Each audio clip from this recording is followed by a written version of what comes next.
काटा गया, उस समय किसी के मन में उसके बाद ऐसा भाव नहीं था, ये आशा समाप्त हो रही थी कि फिर से कोई हिंदुत्व की अलख जगाएगा। महाराजा श्री का पूरे भारत देश में प्रवास होता रहता है।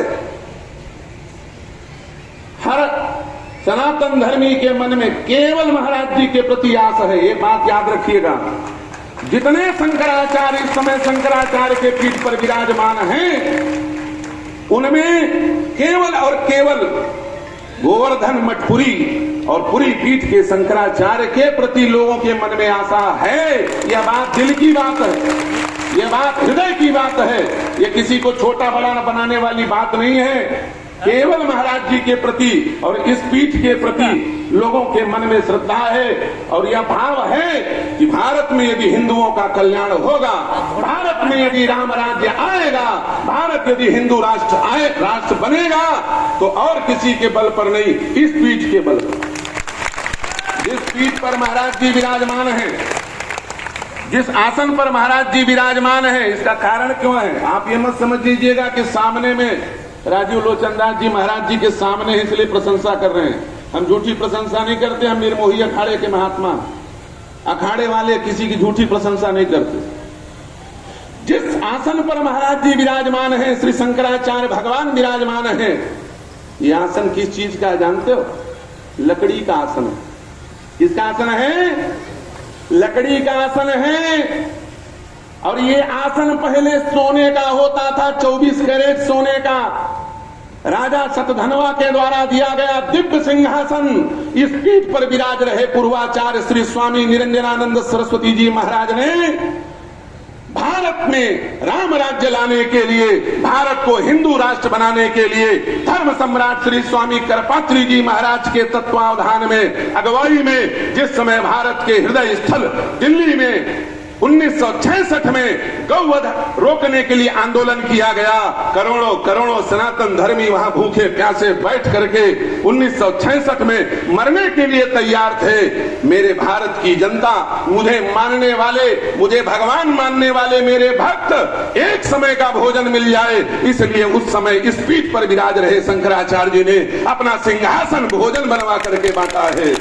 और आज उस पीठ पर विराज रहे शंकराचार्य जी महाराज सेकंड क्लास, फर्स्ट एसी नहीं कहते जिसको, सेकंड क्लास एसी। हम लोग वीडियो देखते हैं, हमारे ऋषिकेश ब्रह्मचारी जी के भी वीडियो उसमें आते रहते हैं, आपके फेसबुक के माध्यम से हम लोग देखते हैं कि भारत के 100 करोड़ हिंदुओं के और विश्व के न जाने कितने करोड़ों हिंदुओं के मार्गदर्शक, पथ प्रदर्शक भगवान शंकर के प्रतिनिधि शंकराचार्य सेकंड क्लास एसी में नॉर्मल व्यक्तियों के समान बैठ करके घूमते हैं और विधर्मियों के आचार्य फर्स्ट क्लास व्यवस्था में वीआईपी प्रोटोकॉल के साथ चलते हैं। याद रखना प्यारे, पहले भारत में राम राज्य लाना है करके बात चलती थी, इस समय थोड़ा चूड़ी कस दिया गया है।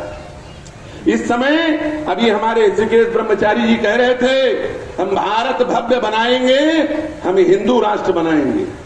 ये बात पहले नहीं थी, पहले राम राज्य की बात होती थी, अब हिंदू राष्ट्र की बात हो रही है। क्यों? राम राज्य बनाने के चक्कर में भारत को धर्मशाला बना दिया हम लोगों ने। जिस समय भारत का विभाजन हुआ, जो 2 लाख थे आज 40 करोड़ हो गए। राम राज्य लाएंगे कह करके हमने सबको रही एक संग गज पंचानन ये व्यवस्था बनाई थी, जिसके कारण हम ही दमनीय होने लगे, हमारा ही दमन होने लगा। इसलिए भगवान शंकराचार्य जी और सारे महापुरुषों ने मिलकर के थोड़ा चूड़ी कस दिया है। राम राज्य से काम नहीं चलने वाला, वरना हिंदू बेघर हो जाएंगे। इसलिए अब राम राज्य तो है, उसी राम राज्य का एडवांस वर्जन, मोबाइल भी बदल बदल करके आता है, उसी प्रकार से इसका एडवांस वर्जन आया है। क्या बोले? अब राम राज्य तो है, लेकिन पहले हिंदू राष्ट्र बनाएंगे। ये संकल्प हम लोगों के मन में होना चाहिए। और ये हिंदू राष्ट्र के मार्ग में सबसे बड़ा अवरोध क्या है? 2 मिनट की बात, मैं थोड़ा लंबा हूं इसलिए समय ज्यादा ले रहा हूं, ऋषिकेश जी मेरे तरफ नाराज होकर देख रहे हैं। लेकिन गुरु मेहरबान तो चेला पहलवान, गुरुदेव भगवान हाथ उठा के आशीर्वाद दे रहे हैं।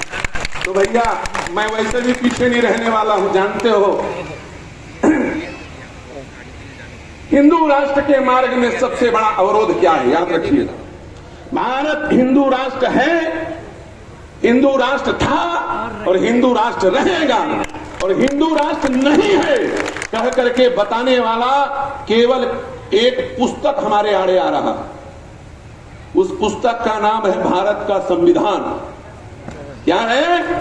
भारत का संविधान, जो आज से 70-75 वर्ष पहले बनाया गया। उसके पहले जब हमारे हिंदू राष्ट्र का नेतृत्व यह पुस्तक नहीं करता था, तब हमारा हिंदू राष्ट्र का प्रतिनिधित्व हमारा महान वेद करता था और वेद के अनुसार शासन होता था। इसलिए भारत हिंदू राष्ट्र था।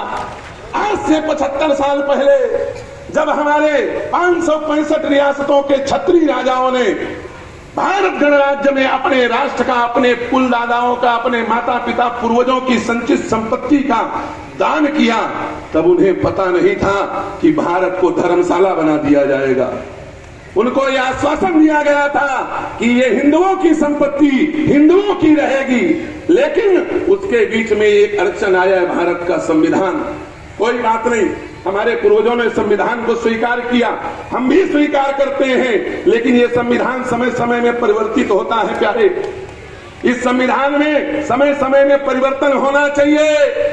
हमारे यहाँ 3 बातें हैं, मातृदेवो भवः, पितृदेवो भवः, आचार्य देवो भवः।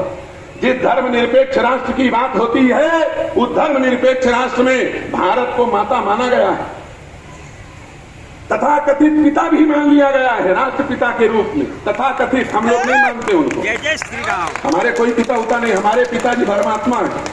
नारायण की पत्नी धरती है और हमारे पिता जगत मातु पितु शंभु भवानी, वो हमारे पिता हैं।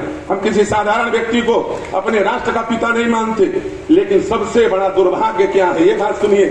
यदि ये पॉइंट क्लियर हो जाए, इस बिंदु पर ध्यान दे दिया जाए, तो भारत को हिंदू राष्ट्र बनाने से कोई नहीं रोक सकता। और वो बिंदु क्या है?